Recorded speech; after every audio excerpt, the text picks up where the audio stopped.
For in the interior, Ebenezer Oklete Telabi.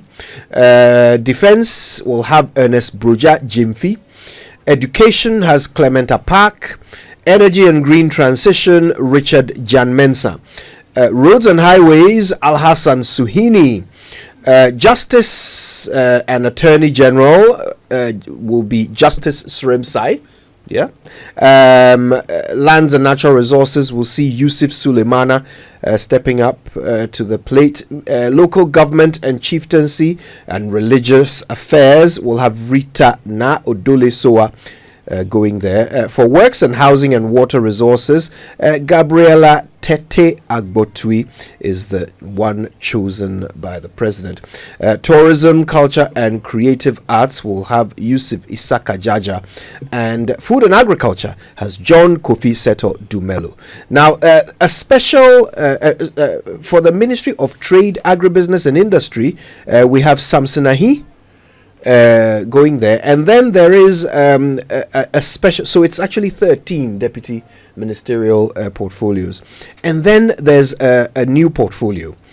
Lydia Lamisi Akamvariba is pegged for Minister of State, Public Sector Reforms. I guess I'll start with you, Sule, if you don't mind. First, general thoughts. What do these particular choices add to the big picture of John Mahama's vision? Well, Kojo, thank you very much. I think first of all, these new deputy ministerial nominations support the whole idea about how youthful the president wants his cabinet or ministerial appointees to be. I mentioned the last time that if you look at even the substantive ministers, to a large extent, these are people within their 40s and early 50s. And if you look at the list that was released yesterday, it follows the same pattern. Persons who are within their 40s and early 50s. And so I think to a large extent, we are seeing a youthful team being put together. The other point for me is also to look at the backgrounds of these recent nominees and, of course, the previous substantive appointees. And for some of them, you see a parliamentary background in the sectors that they've been appointed to, on the basis of committees that they had served in Parliament. But for others, you don't really get a link. But of course, being a minister is really not about being a professional or an expert in the particular sector. That's why the bureaucrats are there to serve as experts. Of course, for positions like the Attorney General's office, you certainly must have somebody who is a lawyer. And to see Justice Sremsai appointed, I think is one that I would say is quite good. Justice is a very, very smart guy. We worked together in Legon. We served together in the General Assembly or the university's parliament together. And he was an astute debater. I think at some point he even became the speaker. And whilst in school, this African moot courts competition, I think he actually emerged as the best from Africa. Has a master's in law from Harvard and Cardiff, and I think he's also represented clients on a number of human rights cases. So for me, that's a very, very good appointment. Of course, it's one thing being great in practice, and another thing being great in government. I just hope that he would deliver well and support his minister, Dominic Ayeni, who is also an accomplished academic. And by the way, Justice Sremsai, until recently, actually is still in academia. And so we look forward to seeing robust and efficient justice delivery from the AG's department. I think from the background of Gisela Tete Agoti, and I have a friend who had in one conversation actually mentioned her as somebody who is a very, very accomplished architect. And in the field of architecture, she's well recognized. Yeah. And so going to Western Housing, I think, is the right place to go. She's been a consultant architect for close to 2 decades, and all of that. And I can only wish him well. I think little is known about this Ampem Dakon nominee for Deputy Finance Minister. Yeah. As I said, I think fairly young. I think he's 46, if I'm not mistaken. Has an MSc in finance. But apart from that, I think he essentially served on the Budget Committee, the Finance Committee of Parliament. And if I can recall, at some point he was the finance officer for the Interministerial Committee on Decentralization. That was set up under the Mahama administration. And I should also add that I think people who served on that committee, for some reasons, appear to be catching the eye of the president. If you recall, the executive secretary to the president now, Dr. Callistus Mahama. Yes, was also on served that committee. Served as that. And I think Yusuf Jaja, the MP for Ayawaso North, also served on that interministerial committee on decentralization. And I think he also comes from Bole. And I think the Bole angle is something that we must explore a little bit more, because, as you know, the president himself is from Bole. He used to be the MP. Yes, he used to be the MP. And then you have Yusuf Jaja, who, of course, is an MP for Ayawaso North, but also hails from Bole. And then another Yusuf Sulemana, who is the incumbent MP for Bole, is also the nominee for Deputy Lands and Natural Resources Minister. So I think there's some Bole connections and Bole power play happening somewhere. But let me end it there so that Kwebu can come in. Sure. And Martin, I mean, were there any names that surprised you? Absolutely. But I don't mean it negatively. Right. The first surprise is Domelo. Yeah. So for Minister of Agric, surprised. But actually mentioned, and usually they will tell you, in matters like this, you may not be a technical person, but if you have the right, the basic tenets in governance, right, you should be good to management. These are the two key things. To understand governance and then management. Because let's say at the Ministry of Agric, you meet a lot of technocrats from Methuselah to present day. So he will get a lot of support. But I like it, as I said, though I'm surprised, but I like it because Domelo too, being a very young person, I think that his presence there would hopefully motivate more young people to go into agriculture. Just on Saturday, I was making a comment on this matter of agriculture. The experts say that should be our priority, right? Of course, but we should move from rain-fed agriculture. And yet, we don't seem to see enough being done. For 8 years, you never saw a Kufuado in a farm. But I was just comparing to JM. Even before he took office, you see, he went to his farm, they did a video, and brought it. And whilst he was president previously, years ago, it was his birthday, he spent it on a farm somewhere in the central region, one of his farms there. But for 8 years, neither Baumian or Kufuado could show us anything on his farm. And for me, I commented on it from time to time. So I'm hoping that with the appointment of Domelo, they will do a lot more, especially young people who are into farming. We should have a special program where they will show these young persons on their farms so that it will motivate the unemployed ones, and then we will get them into associations, cluster groups, etc. Then we can do a lot of farming because we have no reason to be hungry. I'm so passionate about this thing. I sit there and I'm like, do we have our heads properly screwed on with so much arable land in Ghana, and yet we are so hungry.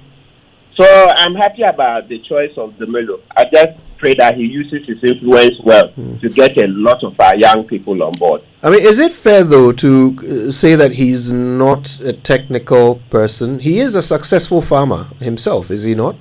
Would that not be technical, competence? Oh, yes, he qualifies, but not fully. Yes, I forgot to mention that.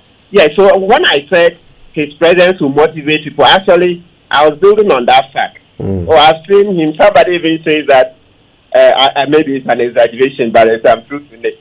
That all the mushroom consumed in East Legon is from Domilo's farm. That he's a good mushroom farmer. I've seen him in the OT region on a farm. I think sometime while they were doing the campaign, it wasn't 2024. It must have been 2023. He went to one of his farms in the OT region. They snapped it and brought it. And I was very impressed about that one. But I didn't know he was into mushroom farming. But, what do you call Kujo? I also farm a little bit. Winston is also into piggery. That's right.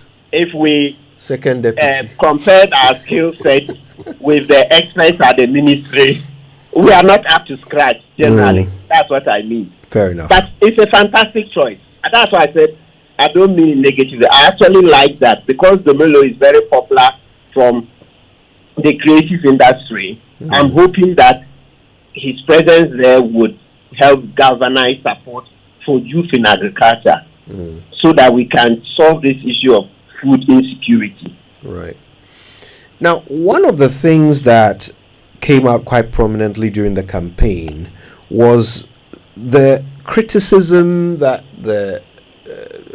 John Mahama, at the time, candidate Mahama, had of the current government, that, they were appointing people just as rewards and giving jobs to cronies and so forth. So far with these appointments, especially let's stick into this last batch. Do you see that it is a matter of fitting, the right and competent and the most meriting candidates to the right portfolios? When you look through the list, does it look like the president is sending qualified people to each of these ministries? Well, Kojo, as I mentioned earlier, in terms of qualification, experience, expertise, there are a few that you can talk about, but to a large extent, for a number of them, it's essentially about basically having to appoint people. And let's remember that the Constitution somehow ties the hands of the president, and any president for that matter, by requiring that you appoint the majority of your ministers from Parliament. And the president has no choice but to do that. The other limitation is that you have to look at the regional balance.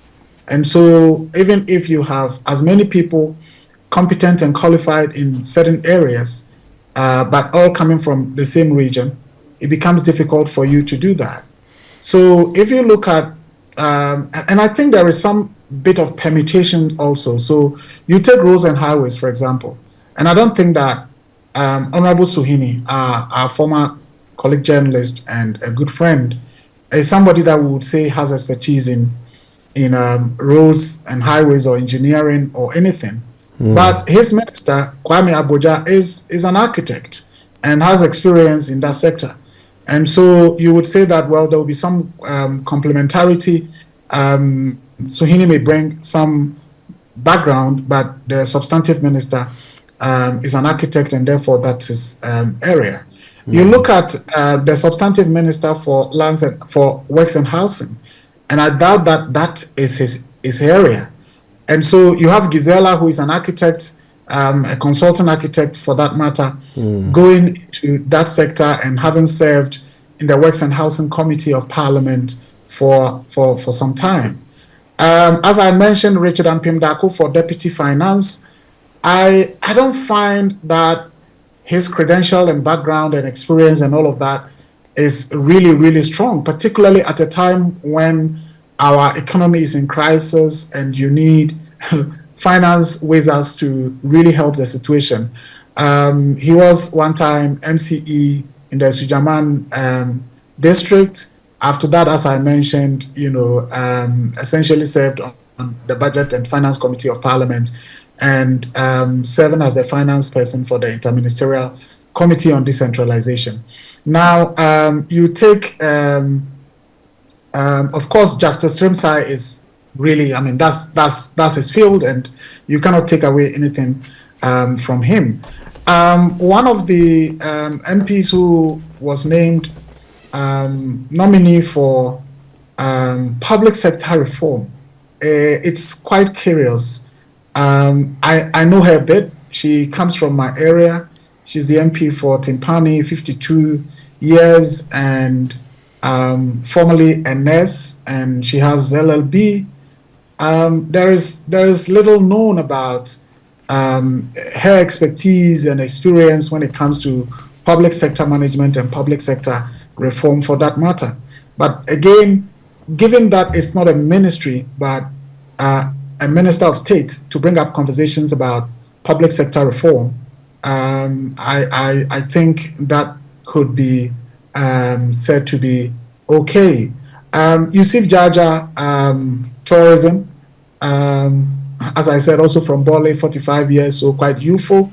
I don't know his experience in the tourism and creative arts sector, but again, hopefully, people, technocrats in that sector would be able to help. So it's quite difficult to say the people we are seeing. Of course, Kojo, Honorable Clement Apak is one person who has been very, very vociferous on the education sector and has served as deputy ranking and I think at some point ranking on the Education Committee of Parliament. Yeah. So he is somebody that is certainly very well qualified, and his substantive minister, Honorable Haruna Idrisu, I don't think you would say has a background in education management in the education sector, but Apak used to be a lecturer, a university teacher, and has been quite passionate about issues of education. So that's again maybe pairing some two people for the education sector, and hopefully they will be able to work together in a smooth way. So in some areas, yes, you see people being appointed with good expertise, but in other areas, I think it's really about maybe the president knowing them, having worked with them, and knowing that in terms of managerial skills, they can be competent for the sectors they've been appointed to. What do you think of the pairing of Dr. Omane Boama and Ernest Broja Jemfi at Defense? Well, first of all, both are youthful, and experts would say that for the defense ministry, a president would normally look at persons that he can really, really trust. So it's not surprising, for example, when President Kufuor became president, he put his brother in charge of defense. And you had President Akufo-Addo put in Dominic Nitiwu, somebody who is known to have been very, very close to Akufo-Addo for several years. And so, yes, Omane Boama in the driving seat. And if you look at the role Omane played in the elections, it takes a lot of trust for the president to appoint someone as, or the candidate to appoint someone as director of elections, because of whole issues about Reagan. There are issues about the EC would do this, the incumbent party would do that. So Omane having managed that quite successfully, I think it even adds on to the trust that the president had for him. Broja Jemfi, I just know him in terms of his activities within the party, not much about maybe his expertise in security or anything related. But as I said, it comes down to trust, and possibly maybe there is some affinity between him and Omane Boama to work together in the defense ministry. So we see what will happen. All right. Let's talk about this new portfolio. So the president wants to have a separate minister of state for public sector reforms, and he's nominating Lydia Akanvariba for this position. He's not the first president to prioritize public sector reforms, but just one look at our public sector will indicate to you that we have really not reformed it. What do you think the president is aiming to achieve with this this sort of separate ministerial portfolio, and what do you think are the prospects for our public sector? So I can see that the president wants to really have a reform of the public sector as part of his Reset Ghana agenda. We all know how we have complained incessantly about the need to reform Ghana's public sector. The number one criticism is that with over 400,000 persons in the public sector, it's over-bloated. You know, when the IMF in the 80s, we did the structural adjustment, etc. We did a lot of layoffs, redundancies, etc. But over the decades, political patronage mostly has led to the overbloating of the public sector once again. So, with a minister responsible for public sector, I'm hoping that we are going to look into it and see how to realign, cut down numbers where they have to be cut down, and especially make it more efficient. You said one of the reasons that accounts for this overbloating of the public sector, as I mentioned, the patronage. When each government comes, what they do is that they profile the activities of, let's say, a particular institution in the previous administration. Then through that, they're able to identify people who were with that party. So let's say currently, we can show that, okay, Esumesi, XYZ are MPP. You say, let's say Minister of Finance. Ofuriata brought a lot of his people from data bank. He brought a lot of cronies. So what is going to happen is that, you see that these guys are going to be sidelined, others will be kicked out. And then new people brought in. I'm not saying it started with Ofuriata, so I'm just showing how the numbers have been bloating. So, I mean, someday NDC would also leave government. The next government comes and says, oh, we cannot work with XYZ. So they are sidelined and then new persons brought in. Then the numbers keep going. You say. So there comes a time where we have to be bold, decisive, and say, look, this tit for tat has to stop. Okay. And I'm expecting that the minister responsible for public sector would look at that and see how we can solve that problem. Except that, let's also mention that it's not only in Ghana. And this practice has been there for over 200 years. I follow American history where from President Garfield, it started mainly with Garfield, where he was even killed because people thought that he wasn't giving enough of their own people, right? Yeah, when Garfield won, bring more of our people in the public sector, give us more jobs. And he didn't seem to be doing that, and then that's what some historians say, that is that refusal to do a lot of patronage.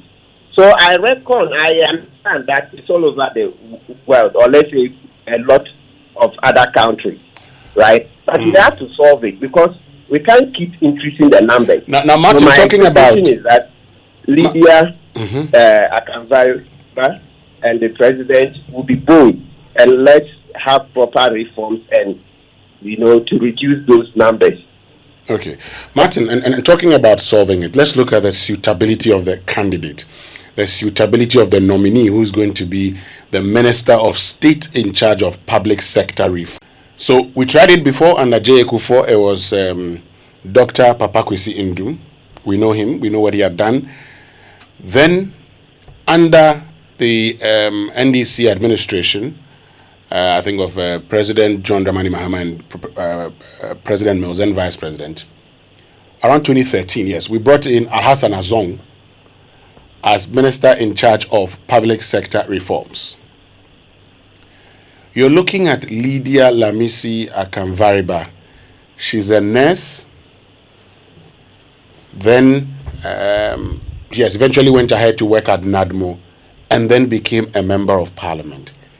Is she the best person to reform our public sector, Martin Pebu? Oh, straight answer, by her credentials, she's not. I mean, I can't say otherwise. By her credentials, she's not. Except that I've also come to learn, I actually mentioned it, this matter of regional balance, etc.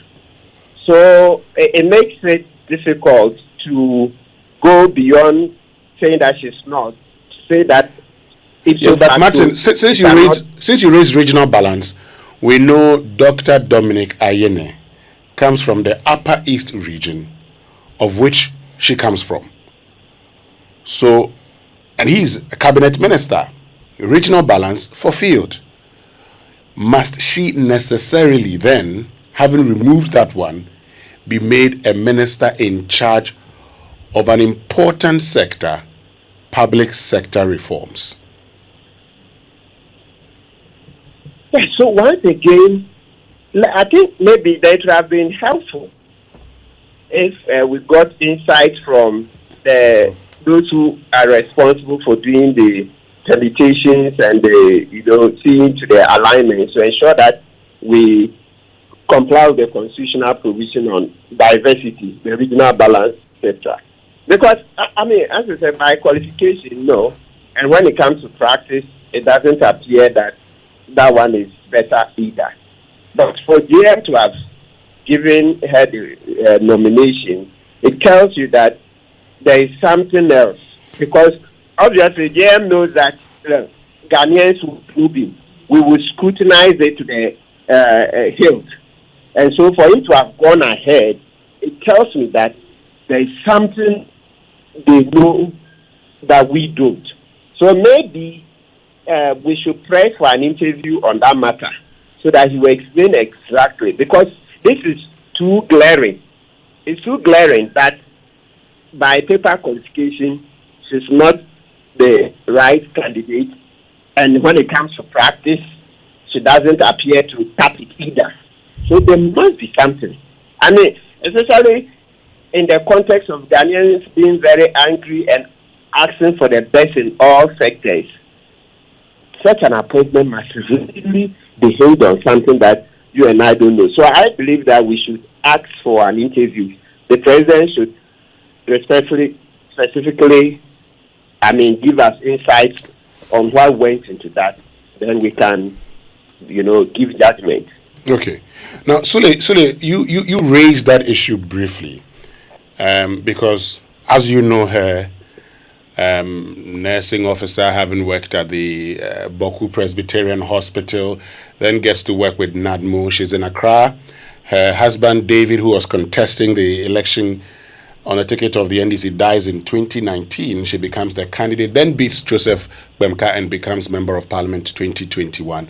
Now she's Minister of State. Because you know her, can you help us, if you've had any conversation where some of the attributes she may have that we are not aware of, that you believe makes her the most suitable person for this portfolio? Well, Winston, I wouldn't say that I know her much that personally. I've met her a couple of occasions because she comes from the Kosak area where I come from. Okay. But certainly she is somebody who is down to earth, a very calm person. She listens, she cooperates. That's all that I can say. And I don't think that I will have any basis to say that she can or she cannot perform the role that she's been assigned, except to say that, as Martin has said, on paper and in terms of what we know by way of experience, I wouldn't say that I have any basis to say she would be one of the most qualified. But it comes down to what the president knows her to be. comes down to her role within the political party that she's in. Maybe she's an organizer, she's a good coordinator, she is a good administrator, she can mobilize people together to think through stuff, because the Public Sector Reform Secretariat has very critical roles to play, and roles that certainly contribute to driving our economy, driving our governance, and all of that. But sometimes it comes down to also the president, this regional balance agenda. Look, Upper East, I think there were concerns from, so Dominic Ayeni was appointed as Attorney General, Minister for Justice. Remember that it's not just regional balance, but the ethnic dimensions and all of that come in. So Dominic Ayeni was appointed, and Dominic is a Frafra. And then I think Bauer, who has been appointed the acting CEO of GNPC, is also a Frafra. And then it happens that the regional minister for Upper East is also a Frafra. And so there were agitations in that region from the Bulsa area, Bulsa North, Bulsa South, from the Kassina area, which is the Navrongo areas, and then from the 6 constituencies in the Kosak areas, that's Zebila, Binduri, Boku Central, Pusiga, Garu, and Timpani. Yeah. Yes. And so there was some level of agitations from that enclave. And I don't know whether this is also meant to sort of ensure that it's not just about regional balance, but ethnic balance and geographic balance. So we see what she brings to the table. Now, the vetting has turned out to be quite eventful. And we've noticed the minority reserves some of its best effort, if we can call it that, for certain candidates, certain nominees. Looking through this list, do you think there are any who might come up for some tough scrutiny during vetting? Well, Kojo, yes, as you rightly describe it, the vetting process has been quite eventful. What I've been quite disappointed about has been that it appears that the process is really aimed at scrutinizing people's past political rhetoric, political commentary, and all of that, rather than competence, experience, and the issues related to the places where people have been appointed. So if you look at the vetting of Honorable Sam George, Honorable Okujeto Ablakwa, I mean, it was more about, you said this about the president, former president Akufo-Addo, you did that about this, you are involved in Aura, where do you live, and so on and so forth, and less of the very, very critical geopolitical issues happening in the world today that has significant implications on our country in terms of foreign policy, in terms of our development, in terms of our alignments, in terms of our security, and all of that.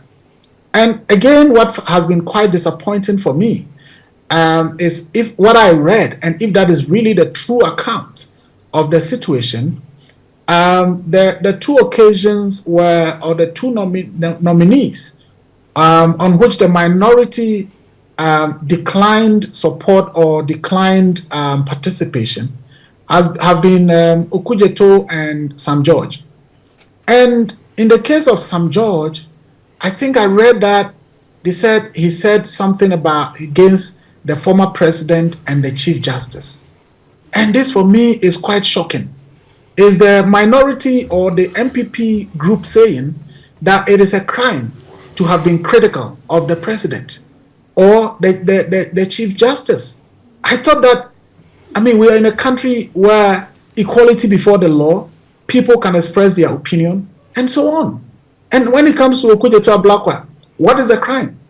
To be involved in the oral process, or to have been involved in all the agitations about, state loot, state capture, and the revelations that he brought up. I think that if we want to really develop as a country, we must rather applaud such people who are quite brave and robust in their public commentary than to take them on for what they do. So I just hope that the list that I've seen, the only person that I believe has been quite upfront in public discourse may be Suhini, also because of his background as a journalist. But other than that, the rest of them, NDC folks, but I don't think, given the record of the process, that it is when people are known to have been very vociferous against the MPP that the minorities sees this as a payback time. And look, we would scrutinize you, we would grill you, and so on and so forth. I don't foresee a lot happening with this batch of deputy ministerial nominees. So quickly, on the case of Okuyota Blackwell, the minority also indicated that some of the documents they requested had not been submitted, and so based on that, they were not going to approve or take part in the approval of his nomination. I think that's a fair point, because it's also about making sure that people are very truthful, people are honest, and especially in the case of Honorable Ablakwa, someone who has been fighting for transparency, accountability, and all of that. It is important that he comes very clean on all the issues. And so, if it was a point that was raised that, yes, certain things were raised, he promised to supply them, and they hadn't been supplied yet. But even so, if it's about documents of a person's house or something, or travel record, if I can recall, travel records and all of that. I mean, how are those substantive matters to either affect the person's competence, qualification, and all of that to serve as foreign minister? So it's a fair point, but I don't think that it's really a very substantive point. All right. A final word to you, Martin, just before we go. I mean, Sulemana has highlighted the fact that so far the biggest challenge to some of these candidates during their vetting has not been about their competence. It's been about their, political footprint. If that were to change and this batch were to be vetted more on their competence and experience, do you think some of them will be found wanting? Oh, naturally, yes. Some would be found wanting because from what we are seeing, quite a number of them are not subject area specialists. Yes, I think from what we are seeing so far, I checked this Nyako, okay, his record. Apparently, this is fourth term in Parliament too. He was in the 6th, 7th, 8th, at least. If what is on the internet is something to go by. That's just to show that he has more experience than it appeared with. Martin, this is his third. Third time so in Parliament, yes. But they have it on there that he was in the 6th, 7th, 8th. It was in 2017, 2021, and now 2025. Okay, and so he's just beginning the third one. Yeah. Okay, so at least 2 terms. So this is a third. So it gives a bit of more weight.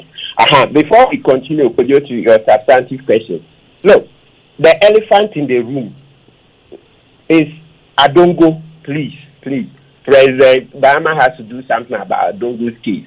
Adongo points far better than Atufortin. Let me be very straight.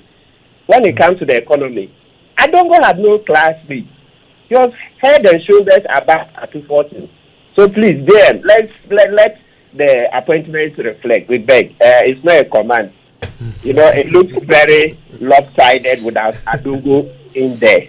Everybody knows what Adongo did. He broke the myth around Baumia and other people. But then Atufortin hadn't put his tackle together at that time. So let's kindly see something about Dungo's case. Now, Kojo, you're mentioning matter of if we're to go to the competence. You see, if we mean competence as competence in terms of the subject area, then if we are not careful, I mean, over the years, we usually don't appoint subject area specialists. Very few would qualify. That's how come over the years the debate too has settled on the fact that you basically look for an understanding of governance and then management. So you hear the refrain, the minister just needs to be a good manager. So he pulls the resources together, I mean human, capital, etc. And I think that is wisdom, because we can't get subject area specialists who at the same time would also be loyalists.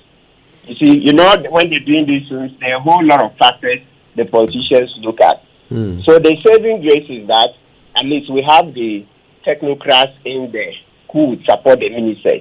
And I like to always draw examples from other countries so that it's not to say because it happens there, it should happen here, but it just gives perspective. You remember Donald Trump's nominee for defense, the U.S. defense, being in charge of all these generals. When you're a defense minister, that is huge. The guy, is it, I've forgotten the pronunciation of his name. Sorry? Oh, you mean the American one? Sorry. Yes. Defense guy. He had no experience, not much. He was in the military for a while, and then the rest, he was on Fox News. Yeah, that's basically his experience. So people riled that he has basically no experience for the job. Yet he went through. And as I said, I'm not justifying it. I'm just bringing perspective. Politics, most places will play the spoils system. The spoils system being that, you supported the president, he won, he has come, and so let's reward you for your support. But sometimes, you see, we underestimate what the people do in their campaign. You remember the kind of governance were suffering under Akufo-Addo, and most Ghanaians were quiet, just waiting to vote, which we shouldn't do. We should be bold to stand up. Not many of us were bold. So today, it's easy to say, let's say Mr. X, let's say Brother Jenfi, I see in his educational qualification, it's a marketing, political marketing, etc. So you say ipso facto, he shouldn't go to the military because he was never a soldier, he doesn't have experience in military management, etc. Right? But the question to ask is, when Akufo-Addo was taking us through those bouts of bad governance, this gentleman was brave enough, right? He could speak his mind like you guys are doing now. He could fight back. He could push Akufo-Addo and his ilk, right? So today that they've won, it will be difficult to say the man who has so much courage, right, etc., should sit aside, and then a very timid book-long professor should rather come and lead. No, the book-long professor is timid. So what even guarantees that he'll be courageous enough to tell the generals that, no, I don't agree with this? Any day, I will go with the courageous young person, where in the midst of the evil, he stood up, he could speak. And the book-long professor chose to hide somewhere. You see? So to the extent that we have technocrats, I think if we overemphasize competence, I wonder how many would pass. We just mentioned, look at the example of Domelo too. Yes, a practical farmer, but not with vast experience. So if we were to now go into subject area, Domelo is an actor. So it means that we'll say disqualified. But that may not be a good criteria. So let's balance it. Thank you, Martin Pebu, prominent Ghanaian lawyer, and of course, Suleiman Brima, the Executive Director of the Media Foundation for West Africa. Thank you both for your time with us this morning.